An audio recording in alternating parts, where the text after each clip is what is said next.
Maka satu ketika Umar bin Khattab radhiyallahu anhu bertanya kepada sahabatnya Ubay bin Ka'ab radhiyallahu anhu tentang hakikat takwa ini. Tetapi bukan jawaban yang diberikan oleh Ubay, tetapi Ubay bin Ka'ab radhiyallahu anhu justru balik bertanya kepada Umar bin Khattab. Begitulah para sahabat, ya, saling memuliakan satu dengan yang lainnya. Kemudian apa yang dikatakan oleh Ubay bin Ka'ab radhiyallahu anhu kepada Umar bin Khattab radhiyallahu anhu ini? Wahai Umar, pernahkah engkau melewati jalan yang penuh dengan duri? Umar menjawab, pernah wahai Ubay. Lalu apa yang engkau lakukan kala itu? Kemudian Umar bin Khattab radhiyallahu anhu menjawab, saya berjalan dengan penuh hati-hati sekali melangkah agar tidak terkena duri-duri di jalanan itu. Kemudian Ubay berkata, itulah takwa.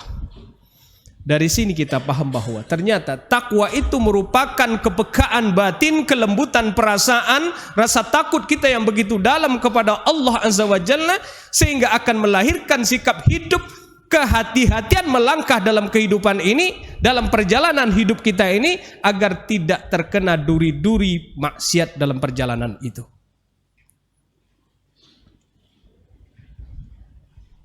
Kemudian juga Ibnu Mas'ud radhiyallahu anhu mengatakan tentang hakikat takwa itu, beliau mengatakan Allah itu ditaati, tidak dimaksiati.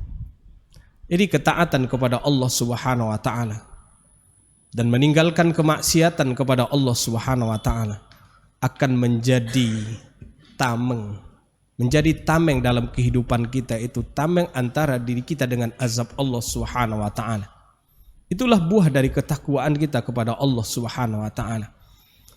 Sebagai orang-orang beriman, tentunya ketundukan hati, ketundukan perasaan kita akan perintah-perintah Allah Subhanahu wa taala merupakan kewajiban kita sebagai hamba Allah. Sehingga apa? Dengan ketundukan dan kepatuhan itu akan melahirkan sikap hidup untuk terus taat dan patuh kepada Allah Subhanahu wa taala dalam menjalankan perintah-perintah Allah Subhanahu wa taala dan menjauhi larangan-larangan Allah Subhanahu wa taala. Kemudian beliau juga mengungkapkan makna hakikat takwa itu adalah Allah itu diingat, tidak dilupakan. Zikrullah. Sebagian ulama juga mengatakan makna zikrullah itu juga apa? Ketaatan kepada Allah Subhanahu wa taala. Dengan mengingat Allah Subhanahu wa taala, hati kita akan semakin dekat kepada Allah Subhanahu wa taala, dan buah dari kedekatan kita kepada Allah Subhanahu wa taala akan melahirkan cinta yang begitu besar kepada Allah, dan Allah pun insya Allah akan mencintai kita. Kalau Allah sudah cinta kepada kita, Allah sudah memiliki kasih sayang kepada kita, maka insya Allah kita akan mendapatkan sesuatu yang sangat berharga, yaitu rahmat Allah. Bukankah kita masuk jannah dengan rahmatnya Allah Subhanahu wa taala?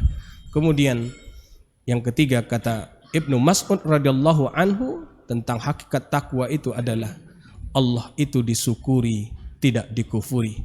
Kita syukuri setiap nikmat yang Allah berikan kepada kita, yang begitu banyaknya yang tidak kita bisa hingga. Dengan mensyukuri setiap nikmat yang Allah berikan kepada kita, insya Allah Allah akan tambah itu nikmat. Tapi kalau kita kufur, ingat azab Allah itu sangat pedih. Nah, mudah-mudahan dengan kita berupaya terus berproses menjadikan diri kita orang-orang yang bertakwa kepada Allah Subhanahu wa taala, sehingga nanti di yaumil akhir akan menjadi tameng bagi kita dari azab Allah Subhanahu wa taala, dan Allah masukkan kita ke dalam jannahnya. Amin ya rabbal